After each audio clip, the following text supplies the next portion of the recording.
아버지, 지난 밤도 평안한 밤을 허락하여 주시고 새날 아침을 허락하여 주시니 감사를 드립니다. 많은 비가 내리고 있습니다.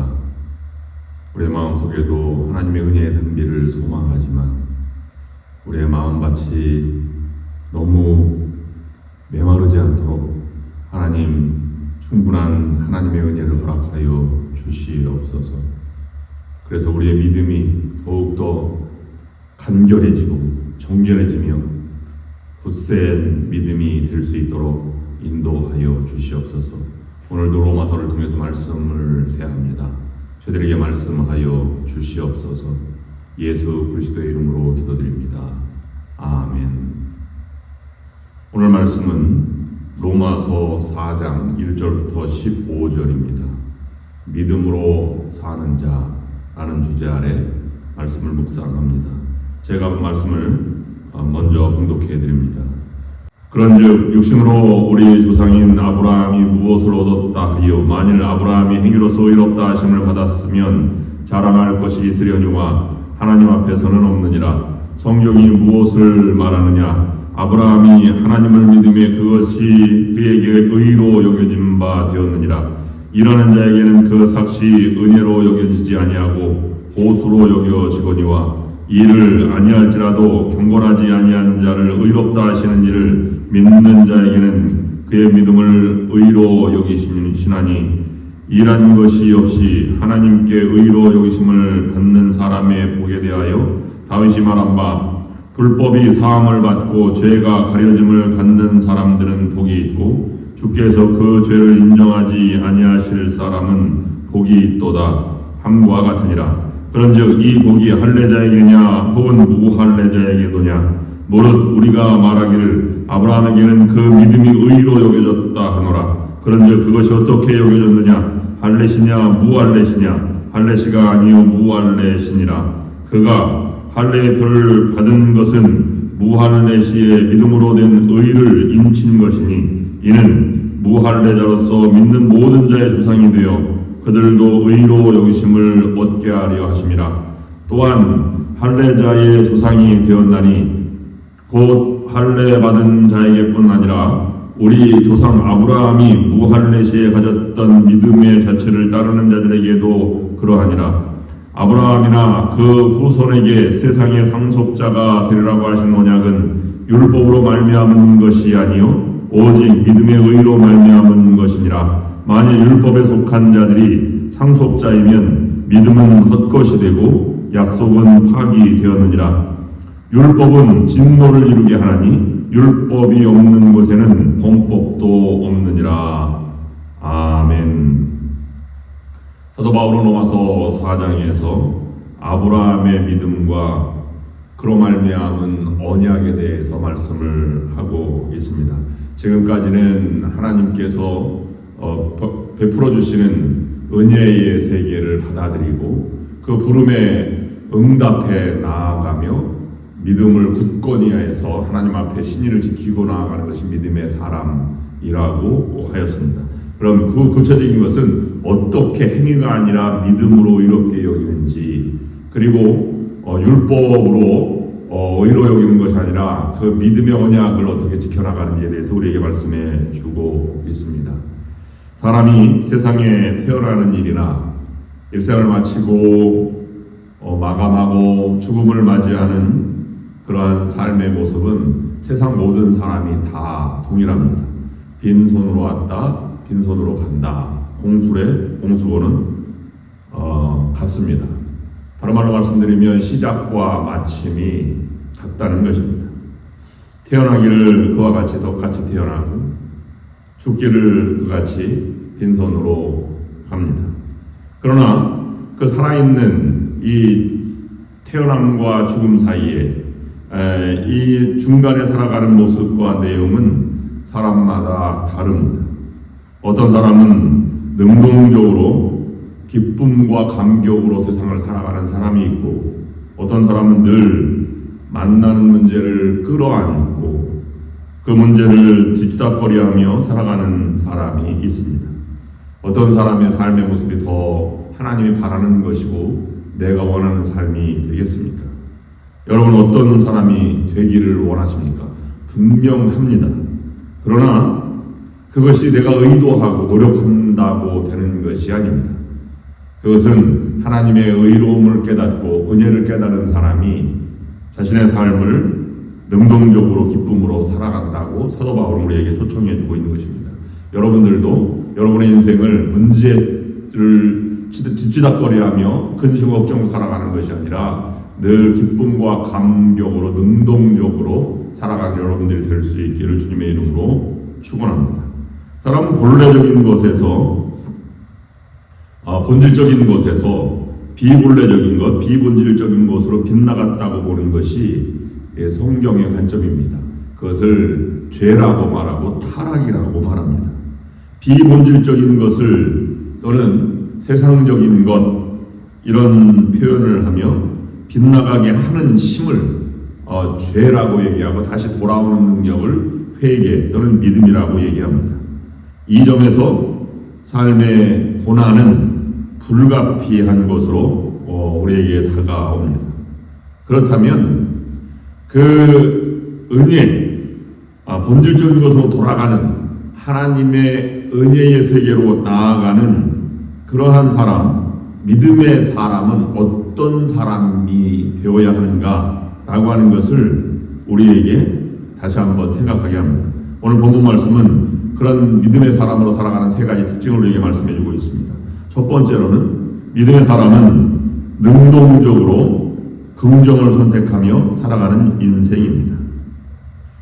상황과 환경을 따라가지 않고 상황을 이끌어가는 사람이 즉 믿음의 사람입니다. 상황이 이끌려가는 것 이렇게 본다면 우리는 상황이 이끌려가지 않는 사람이 어디 있겠습니까?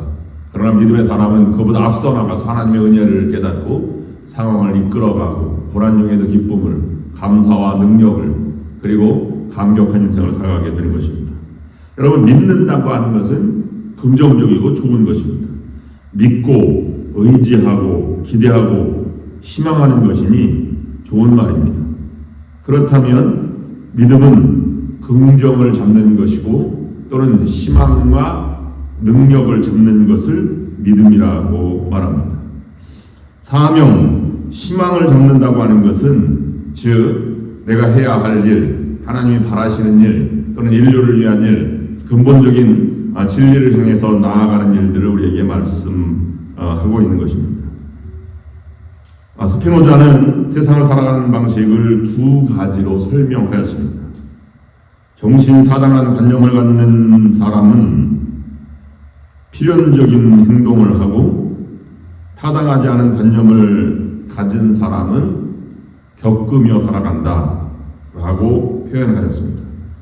정신이 타당한 관념을 가진 사람이라고 하는 것은 타당한 관념, 본질적인 것을 늘 추구하는 사람, 그래서 생명을 사랑하고 또 용서하며 또는 평안하며 늘 격려하며 위로하며 살아가는 사람이 정신이 타당한 사람이라고 보는 것입니다. 이런 사람은 아주 힘든 상황 가운데도 위로의 메시지가 있고 사랑이 있고 관심이 있으니까 상황을 이끌어 간다고 말할 수 있는 것입니다. 그것을 말씀으로 감정으로 살아가지 않고 말씀으로 의지해서 살아가는 사람이라고 보는 것입니다. 그럼 타당하지 않은 관념은 그 상황에 맞지 않고 본질적으로 맞지 않고 그것을 오히려 감정을 표현해서 이 바르지 못한 정신으로 화를 낸다든지 아니면 여러 가지 폭발한다든지 이런 것을 가지고 살아가는 사람은 이것은 이 자신이 선택하면서 생명을 선택하며 살아가는 것이 아니기 때문에 상황 속에 그것도 몰입되어서 겪으며 살아가는 그러한 삶이 된다고 하는 것입니다. 하나는 내가 능동적으로 살아가는 삶이고 다른 하나는 계속해서 억울함을 표현하고 폭발하고 뚜껑이 열리고 당하는 인생을 살아가는 사람입니다. 한 사람은 근본적인 것을 생각하며 선택하며 살아가는 인생이고 다른 한 사람은 노예처럼 수동적인 다가오는 상황을 늘 억울해하며 살아가는 그런 사람이 된다는 것입니다. 이런 식으로 끌려다니는 모습은 이렇게 표현하고 있습니다. 부자연스럽고 불안정하고 집중력이 없고 병적으로 종속적이며 수동적인 삶을 살아간다 라고 말하였습니다. 그렇다면 우리가 늘 그런 속에서 수동적인 욕망을 가지고 살아가기만 하면 안 됩니다. 그래서 사람은 고뇌라고 하는 것이 있습니다. 만약에 부정적인 요소를 계속 증폭시키면 그것이 환경을 지배하고 환경이 또 나를 지배한다고 생각해서 계속 불경건, 슬픔, 속박, 비합리, 불의 이렇게 점점 더 나약해진 사람으로 가게 되는 것입니다. 오늘 본문에서는 아브라함의 이야기를 하고 있는데 아브라함의 행위가 아니라 상황이 아니라 하나님이 나를 인도하신다고 하는 하나님의 은혜의 긍정성을 인정하고 그가 발을 딛고 나선 것 하나님을 의지한 믿음으로 믿음의 조상이 되었다라고 우리에게 말씀해주고 있는 것입니다. 그것이 근본 정신의 삶, 근본 하나님이 이끌려가는 삶이 되는 것이고 그 이후에 율법으로 아니면 할례로 이것이 증명된 것이 바로 그와 같은 삶이 아니냐라는 것을 우리에게 말씀해주고 있습니다. 두 번째로 그럼 믿음의 사람은 믿음으로만 문제의 현실을 바라보고 문제를 떠나가는 사람입니다. 믿음이 난관을 극복하는 것이 아니라 믿음만이 문제를 극복하는 지혜와 능력을 주시는 것입니다. 여러분, 하나님은 어떤 문제를 만났을 때 문제를 하나님이 직접 해결해 주시지 않습니다. 문제를 대하는 나를 바꿔주시는 것이지요. 그래서 문제를 뛰어넘는 능력과 담대함을 갖게 만듭니다. 아브라함은 부르심을 받았을 때 어디로 가는지 알지 못하고 떠났다. 히브리서 11장 8절은 이렇게 말씀하고 있습니다. 부르심을 받아서 어디로 가는지 알지 못하고 떠나갔다는 것은 무엇을 표현합니까? 그것은 몸담고 있는 현실에 대해서 성경은 이렇게 말하고 있습니다. 이 시대를 본받지 말라. 사실에 부합되어 참인 듯 보이는 가치관이라는 것들이 사실은 그게 참이 아닌 경우가 많이 있습니다. 그렇기 때문에 주체적으로 생명을 선택하며 살아가는 믿음의 사람은 자신이 이런 객관적인 것 같은데 내가 그것에 몰입되어 가고 있다고 하는 것에 이 예속되어 있음을 자각하게 됩니다. 그래서 행동하며 끌려다니며 살아가는 인생으로 살아갈 것이 아니라 그것을 뛰어넘고 싶다 하는 생각을 갖습니다. 그렇지 않으면 머리 깎인 삼손이 눈까지 빼앗긴 채로 겪는 비극과 같은 삶을 살아간다고 볼 수 있는 것입니다.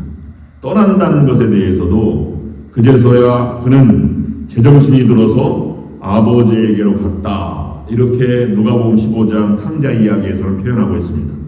탕자로 생각하면 탕자로 생활하면서 인생을 이렇게 살아가는 아주 힘들게 살아가는 둘째 아들이 그렇게 다시 자신의 삶에서 떠나서 아버지로 갔다는 것입니다.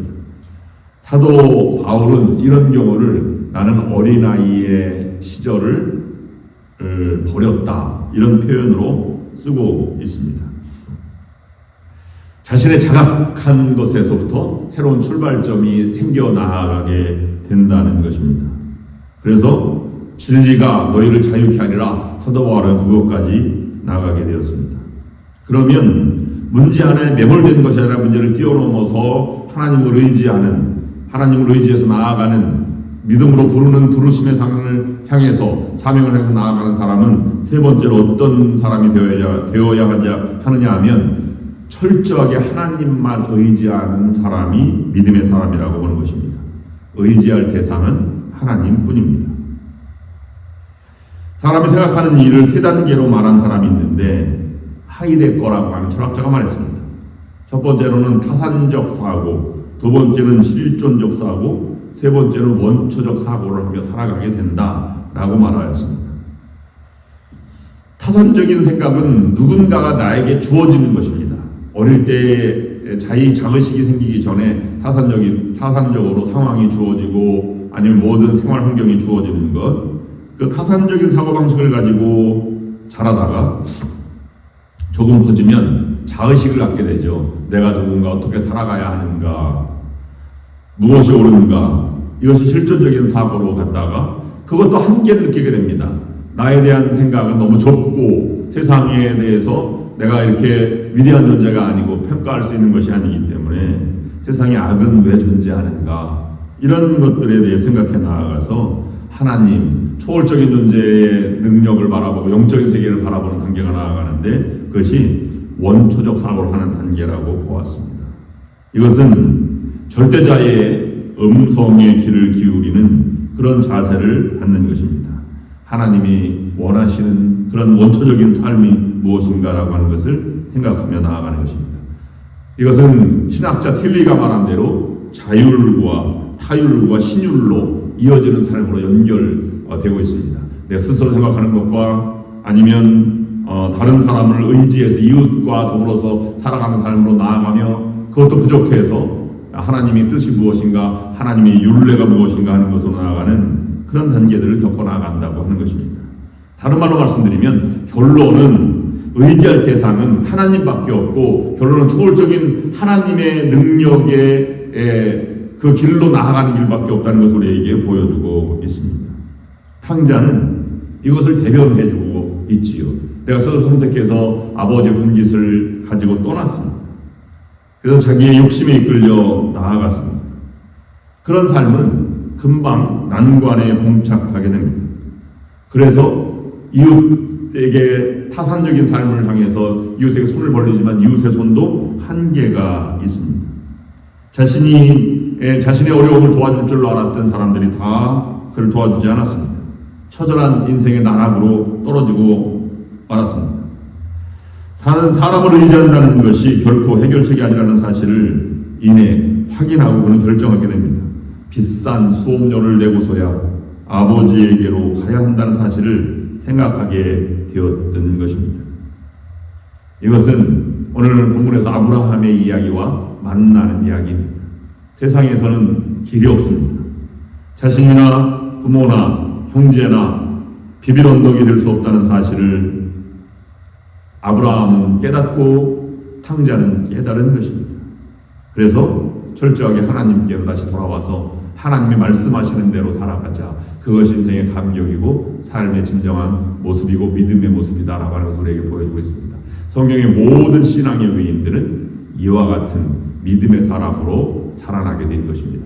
여러분들도 믿음의 사람이 되어서 상황을 이끌어 가시고 상황 가운데 감격적인 삶을 살아가셔서 능력을 발휘하시는 여러분 모두가 될 수 있기를 주님의 이름으로 축원합니다. 기도하시겠습니다. 하나님 아버지 은혜와 사랑을 감사드립니다. 우리가 상황이나 환경에 이끌려 따라가지 않고 환경을 뛰어넘어서 그 환경을 만들어가고 또 상황을 이끌어가는 존재가 될 수 있도록 인도하여 주시옵소서. 그러기 위해서 늘 믿음의 문제에 봉착해 사는 것이 아니라 그 위 말씀을 생각하고 더 크게 새롭게 바라보고 떠나는 인생이 될 수 있도록 인도하여 주시옵소서. 오직 하나님만이 진실한 길임을 먼저 깨닫고 그 길을 걸어가는 믿음의 성도가 될 수 있도록 인도하여 주시옵소서. 오늘 하루가 그 하루가 되게 하여 주시옵소서. 이제는 우리 주 예수 그리스도의 은혜와 하나님 아버지의 극진하신 사랑하심과 성령의 역사 인도 교통하심이 말씀을 들고 나아가는 모든 성도들 위해 지금부터 영원토록 함께 하시기를 간절히 축원하옵나이다.